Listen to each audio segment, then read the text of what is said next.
Okay. Ooh. Uh,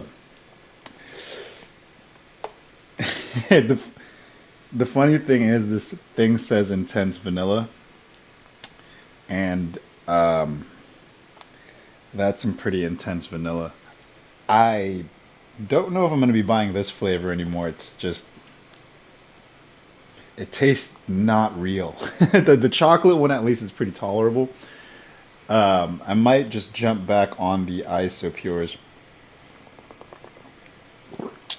The only reason I've been getting this is because like literally twice in a row that I've gone to the nutrition shop. The second time when I went to go check in, or when I went to go get checked in, the only the marketing guy was there, so the cash register wasn't even open, so I wasn't able to buy anything. I was able to check in and get scanned, but I couldn't purchase anything just because the marketing guy didn't have access to be able to open the register, or I believe, I mean, from what I remember working in food and beverages, I'm pretty sure they have to open the till, meaning they have to start the register, meaning they probably have to pull out the money from the safe.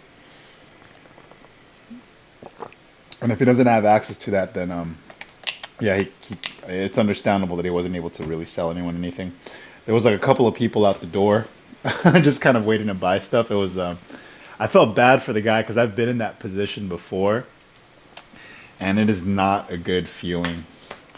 Oh man, speaking of not a good feeling, just as a reminder, guys and girls, please, please, please stretch and warm up before you do any type of strenuous exercise. And if you haven't worked out in a while, I don't suggest going heavy on the weight. There was an injury today at the gym. I didn't really notice it until I was walking towards the decline press machine, and then I saw someone just laid out on the floor. It was I was kind of alarmed because there was just one guy looking over him, and it was just really, really as if it was normalized, right? I wouldn't say everyone, but people around him were just still working out. And I asked the guy that was looking over him, like, "Yo, does he need a medic, or does he need an ambulance or anything, or have you guys called any of the employees here on the floor?" And he wasn't answering me, so I went and I tried to go run to the to the front desk to see if I can get somebody. And by the time I was almost at the front desk, I saw two people running from the front desk to the person, and he was able to get up. He's all right. I'm not gonna try to leave that as an icebreaker. He's good, but we found out that well, it was kind of, well, we made a joke about it. Like as soon as the as soon as the manager was like, "Do you need an ambulance?" He got up real fast because, as we know, an ambulance is kind of expensive.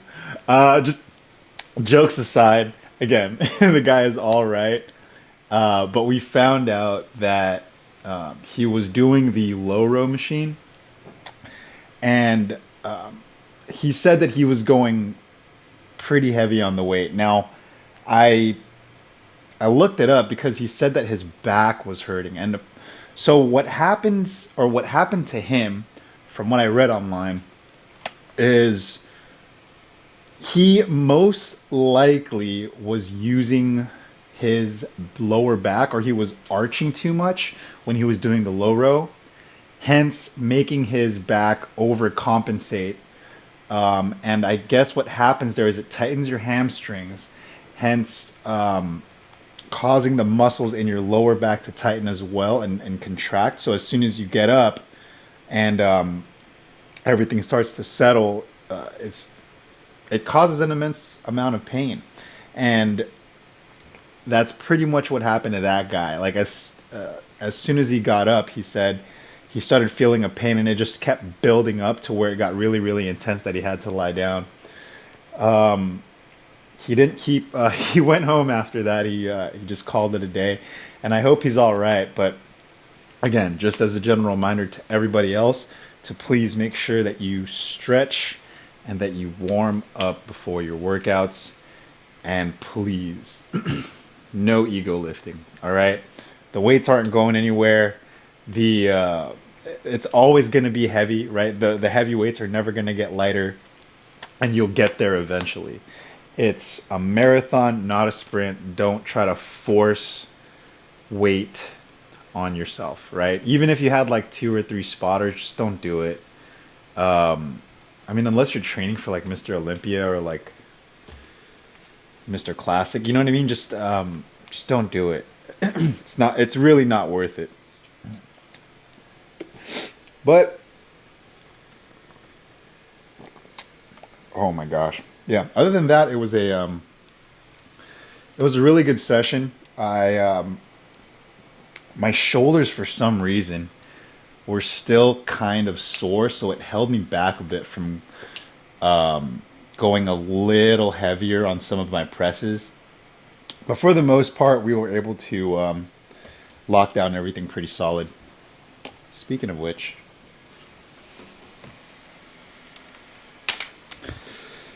had to get my phone. All right, and for today, we did the the incline press. I used the machine this time, not the bar.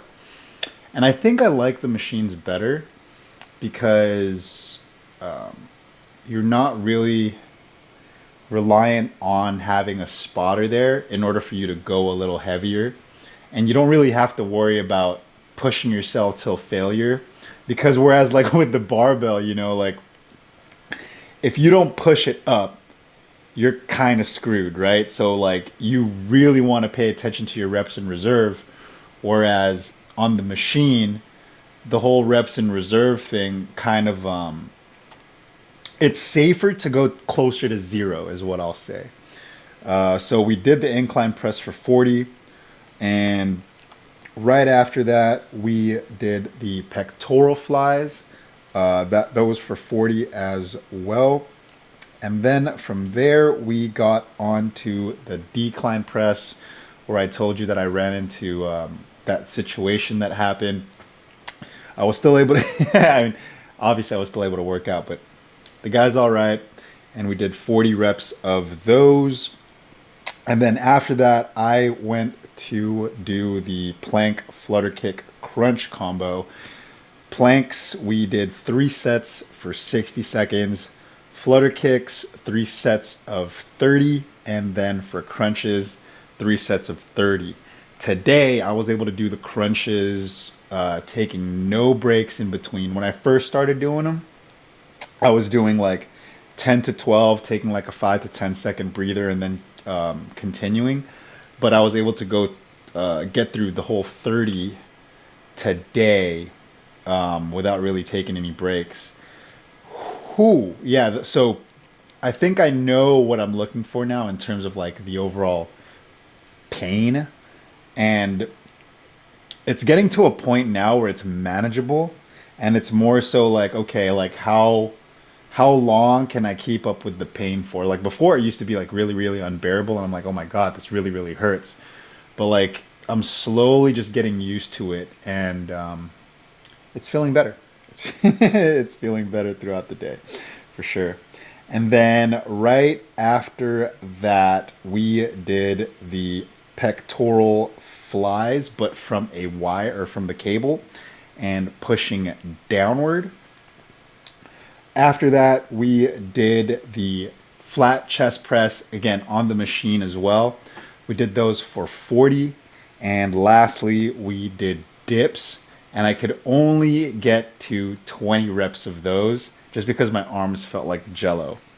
But overall, we got through a good amount of movements today, and can't wait to hop into it tomorrow. Tomorrow is back day. So I'm definitely going to remember to warm up and to stretch, because I do not want to lay on my back from any kind of back pain. That doesn't sound like a fun time. Oh, and yeah, tomorrow is Valentine's Day / Single Awareness Day. So for anyone out there, if you're hanging out by yourself, you know, you get to save some money. For anyone else, hope you got something planned for your other half or your significant other, because that's just a sweet thing to do. I definitely got some plans with the lady, and I am going to actually start recording um, the content earlier in the day. That way, her and I could go to a nice spot for dinner tomorrow night. And maybe I'll post some food pics or something. Maybe. We'll see.